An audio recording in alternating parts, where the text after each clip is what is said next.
First, I will say there will be an issue with my fonts. I had done some very creative designing with fonts, and there'll be one slide that's a little off, but I'm just going to use that as a metaphor for the issues of cultural translation, technological translation. I'm coming from New York, and my purview coming from the US will be obvious from my presentation today.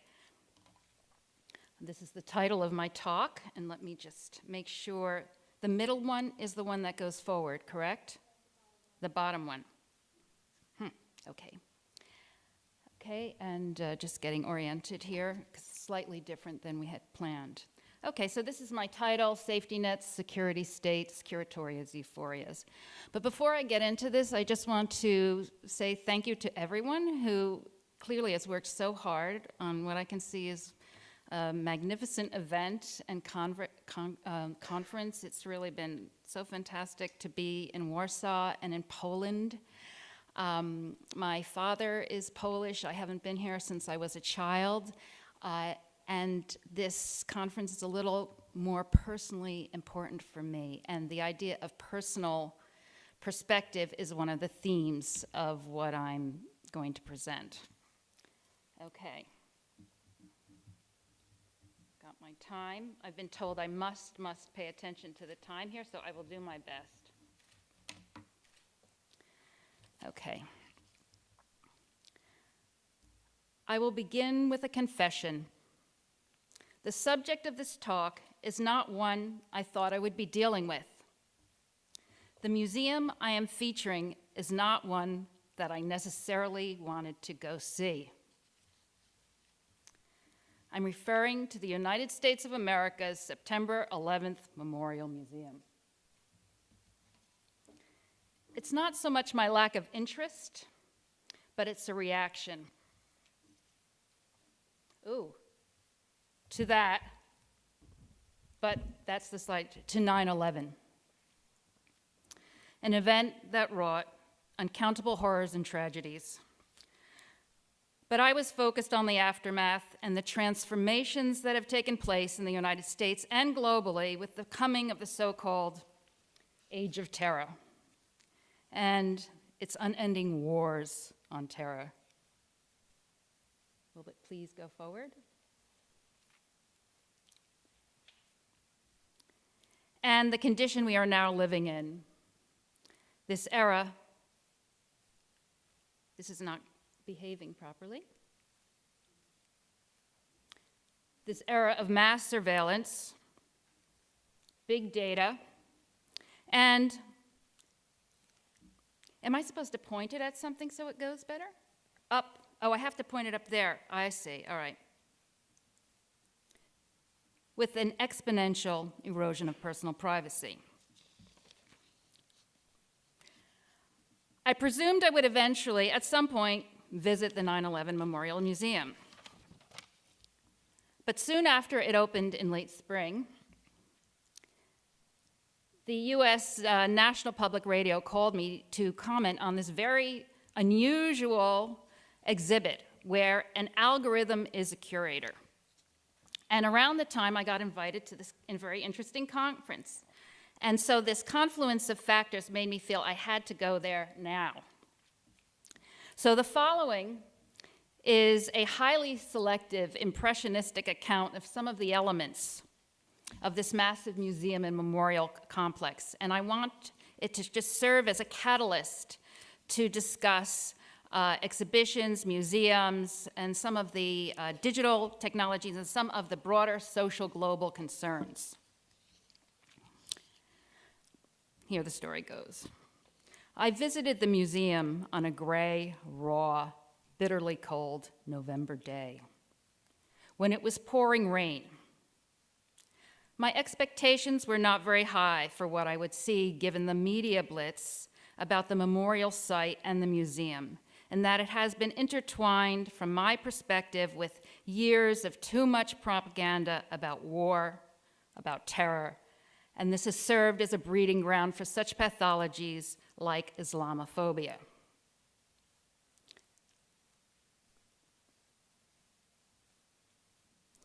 But upon arriving at the site,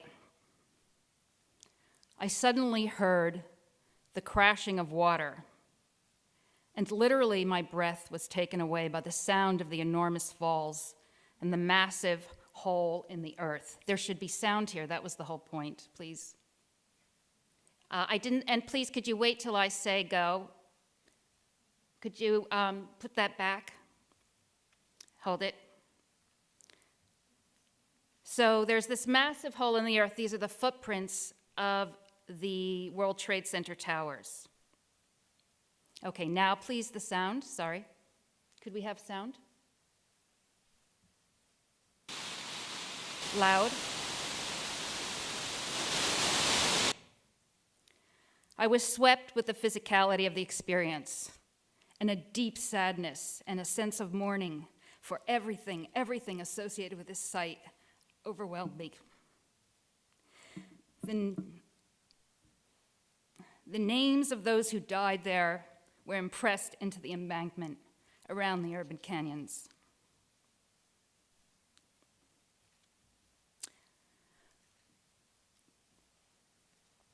The Waterfall Memorial was designed by architect Michael Arid. And the placement of the names was determined by an algorithm that was designed by local projects with the assistance of Jer Thorpe. The names were not alphabetical, but they were done through this algorithm, through kind of meaningful adjacencies. They did this very complex system where they asked family members, where did you want the name? Where did the person die? And they used this very, very complex system to arrange the names algorithmically.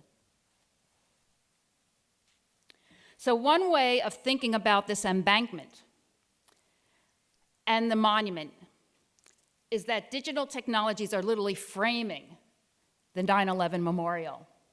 And the technological and digital serve as a threshold, a framing device for this breathtaking physical experience. So a question for my discussion today is the intertwined relation between the power of traditional museum experiences and the mediation by digital technologies. I'm going to focus on local projects. This is their website. I'm going to just use them as a kind of case study.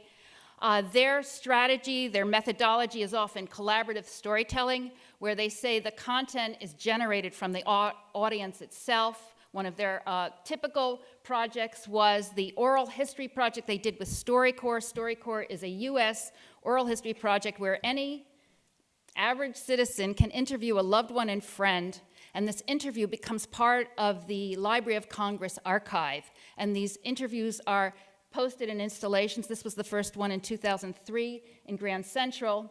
This is what it looks like. This is what it looks like for viewers. And it becomes part of the National Archives, these personal stories. It's kind of a populist view of history. Another project they did, and this is very well known, the Cleveland Museum Gallery 1. I'm just going to feature one of these interactive designs. There's a range of them in terms of how well they function. Nick has seen these and we discussed this. I'm just going to feature the one where you can transform through an interactive interface what would be a decontextualized museum experience to place the object in situ in the original setting, which I know a lot about art history and I was quite surprised by some of these. So local projects created the exhibit at the entrance collaborating with the curators of the museum, of course, of the 9/11 Museum, and it is called We Remember. And when you go into the museum, you go downstairs. It's sort of like a tomb. It's underground, and there is this kind of sense of that memoriam. This is contrasting the visitor experience of the kind of ahistorical viewer, ahistorical artwork. This is Alfred Barr, the first director of MoMA, in a Calder. They began this project by having a website where people could just tell their stories about a 9/11 history, where they were, et cetera, et cetera. And this has been an archive out of which they've developed a number of their projects. And at the We Remember, the curatorial and designer intentions were to make visible and audible the voices of the public. This is the intention. So it's very, very interesting in a certain sense in terms of the voices, the populace. I think this is very interesting strategy, and I think there have been very successful manifestations of this. This is what it looked like in 9/11.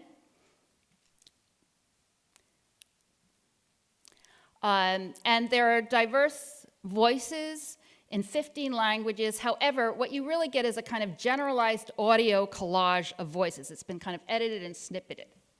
Now could you play just a moment of this, please? And it has sound.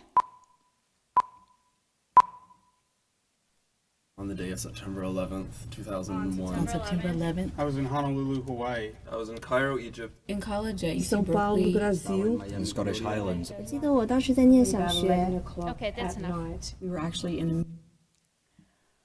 So this is the entrance. I enter the museum, and I'm going looking for this algorithmic curator. And we pass through this entrance exhibit. There's a ramp, and you can see through there, and you come to these didactic labels, and you look past them down this cavernous hole. And this is the wall that prevented the Hudson River from flooding the basin that supported the buildings. They call it the slurry wall. This is what it looks like. This gives you a sense of the scale. This is the opening ceremony to give you some scale. And giving you some sense of the physicality of the experience. And because this is a personal kind of description of this, I'll be a little imaginative. However vast these massive, massive spaces were in this museum, I had a feeling of claustrophobia.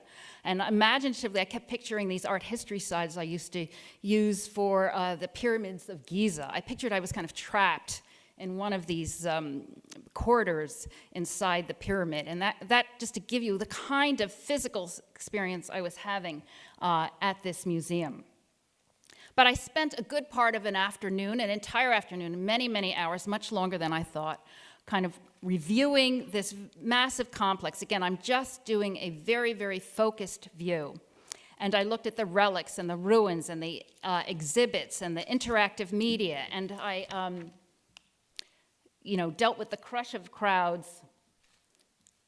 And finally, it's getting almost near closing time, and I finally asked a staff member, I said, where is the media exhibit? Where is Timescape? And they didn't really know what I was talking about. I explained it, and they said, oh, it's right there. It literally was in my line of sight.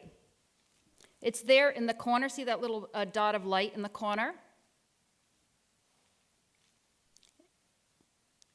In the corner right, in the far, your right. Oops, again. This is a close-up. It's actually 100 feet in length, but it is dwarfed by the massiveness of this museum.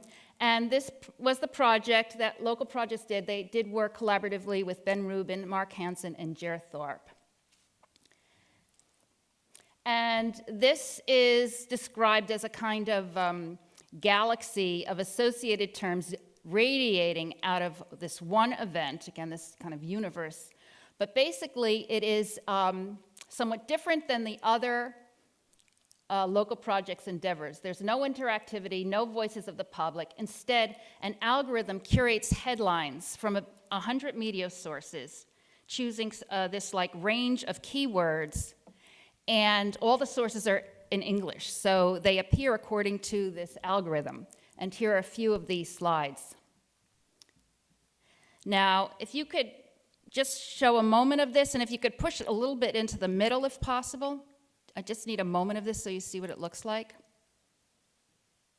Can you push it a little further in? Because the beginning is not typical. Okay, good.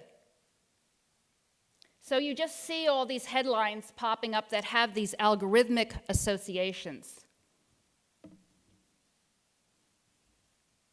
Okay. So Timescape was described by the director of the 9/11 Museum, Alice Greenwald, in this way. So there's a kind of objectivity that you don't have in a more subjective, organized, curated environment. And the idea of objectivity was questioned by this National Public Radio reporter, kind of seized upon, and I was also asked about it. And to be fair, I don't want to stress this director's comments too much, but the way this project of 100 sources organized algorithmically according to keywords, of course, is not objective.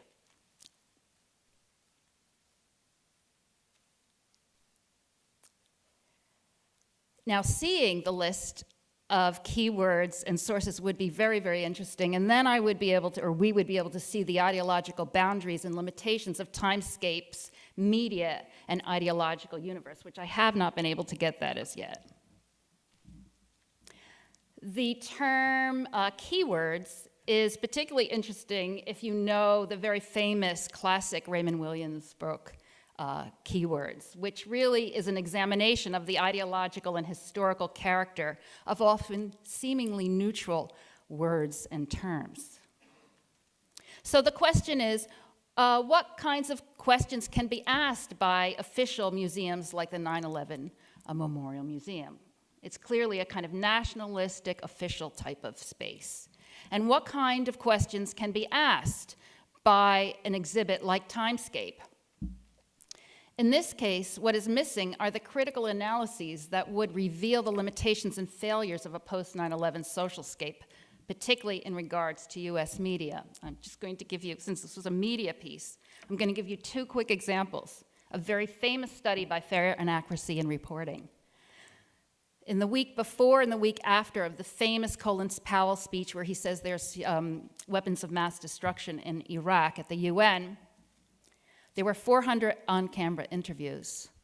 Only 3 were offered an alternative view that perhaps war was not the best, and more anti-war peace organization representatives. A month later, we entered the war. We invaded Iraq on the premise of the weapons of mass destruction. Another example, this one is almost more shocking in a certain sense and relates to Timescape. The Washington Post did a poll asking how likely is it that Saddam Hussein was personally involved in the September 11th terrorist attacks. Close to 70% of US citizens polled thought that Saddam Hussein was very likely or somewhat likely responsible for the 9/11 attacks. So we have a very informed public, okay.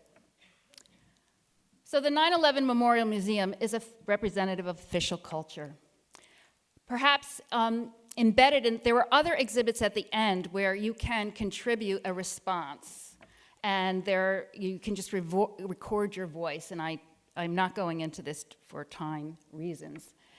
So maybe there were some questions in those audience responses, but basically the overall institutional framing of this experience, these kinds of critical questions are completely absent. These other perspectives are often found in alternative spaces programs and also in artists' work, and I'm just going to give you a quick example. In the post-9/11 world, the New York mainstream museums made believe nothing had happened. If you looked at their programming, I've chronicled for quite a number of years. It wasn't until much later that they started to address issues like war or terrorism, with 1 or 2 exceptions. And it can be compared to the distortion that you were getting in the media at that time. The Alternative Cultural Center, Exit Art, which I was affiliated with, did post almost immediately this open call to the internet asking for anyone in the world to send an 8x11 commentary, work of art, anything about their experience, feelings about this post-9/11 situation. And this is now part of the Library of Congress, similar to StoryCorps. So it's similar to the We Remember entrance exhibit. Reactions, all 2,500 responses were on exhibit. But in We Remember, however interesting the intentions, what you really do get is this kind of generalized audio collage. And I'll give in one other example of an artist's work. This is one of my doctoral students who has gotten tremendous response. She's all over the place with this project she's doing called Stranger Visions. This is an installation in Washington. It's the images on the right. And what Heather does is she creates portrait sculptures from analyses of genetic material people inadvertently leave behind, like on a cigarette or a hair they leave, in an attempt to raise questions about biosurveillance. And this kind of biosurveillance is already being taken up by certain police forces like Toronto. So Timescape and its algorithmic curator can be seen in relation to other developments as well, and I'm going to make one other link. And this is to the widespread international transformation in the visibility and understanding of curators and curating. Curators and curating are becoming the kind of universal strategy for the modern world. It really came to the fore with the changes and revolutions of 2011 and the prominence of content curation, particularly in journalism, through all these like, Twitter feeds, cell phone images, so on and so forth. But there's corporate and marketing, consumer curation.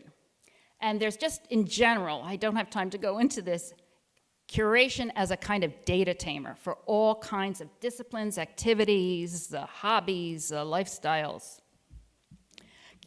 This is what I'm calling a kind of curatoria euphoria.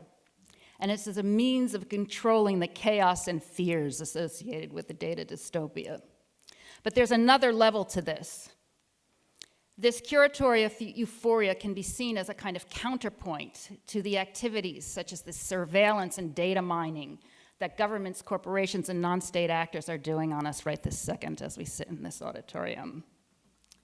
Timescape combines the curatorial mechanism of data taming with an algorithm association with neutrality or objectivity. But Timescape, so it's symptomatic. Curation acts as a kind of symptom to make us feel calm in this data dystopia world. And it's spreading in both senses, curation and the data dystopia, right? So Timescape, though, can be seen in relation to another development in curation that is been developing recently, and we're referring to a curated internet in terms of issues of net neutrality. Net neutrality is that belief that the internet should treat all data equally. And the FCC in the US is thinking of abandoning this system. The new plan would allow certain internet providers, certain big corporations to set up a tiered system, and it would become a hierarchical internet. So this curated internet has some similarities to, which previously it was more like curation was providing a kind of solve to the fears of the modern world. This one has even these other negative connotations where you're curating, limiting, making less democratic. And that limiting parallel is related to kind of the limited mediascape you were getting in Timescape. So it's interesting, appropriate, and revealing that the site of the beginning of the post-9/11 world, where everything changed, and we entered the age of terror, mass surveillance, and big data, there's an exhibition design experiment like Timescape, which is certainly interesting on certain levels, but it's symptomatic of much that has been missing in mainstream US media and museum spaces. Absent are the critical analyses that are essential for learning from our history so that we are not condemned to repeat it. That's it. Thank you.